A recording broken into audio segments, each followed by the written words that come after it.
Sabari railway പദ്ധതി വൈകുന്നതിൽ കേരള സർക്കാരിനെ പഴിചാരി കേന്ദ്രം.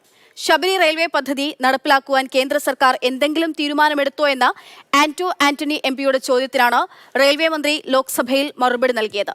റെയിൽവേയുടെ വികസനത്തിന് സ്ഥലം ഏറ്റെടുക്കുന്നതിനായി 2111.83 കോടി രൂപ കേരളത്തിന് നൽകിയിട്ടുണ്ട്. ഏറ്റെടുക്കേണ്ടത് 475 ഹെക്ടർ സ്ഥലമാണ്. കേരള സർക്കാർ ഇതുവരെ ഏറ്റെടുത്തത് 64 ഹെക്ടർ സ്ഥലമാണ്. ഇനി ഏറ്റെടുക്കാനുള്ളത് 411 ഹെക്ടർ. സ്ഥലം ഏറ്റെടുക്കാൻ കേരള സർക്കാരിന്റെ സഹായം ആവശ്യമാണ്. കേന്ദ്ര സർക്കാർ ധനസഹായം നൽകുന്നത് പല മടങ്ങ് വർദ്ധിപ്പിച്ചു. പദ്ധതി നടപ്പാക്കുന്നതിന്റെ വേഗം കേരള സർക്കാർ സ്ഥലം ഏറ്റെടുത്ത് നൽകുന്നതിനെ ആശ്രയിച്ചിരിക്കുമെന്നും 2009-14 വരെയുള്ള കാലയളവിൽ കേന്ദ്ര സർക്കാർ നൽകിയത് 372 കോടി രൂപയാണ്.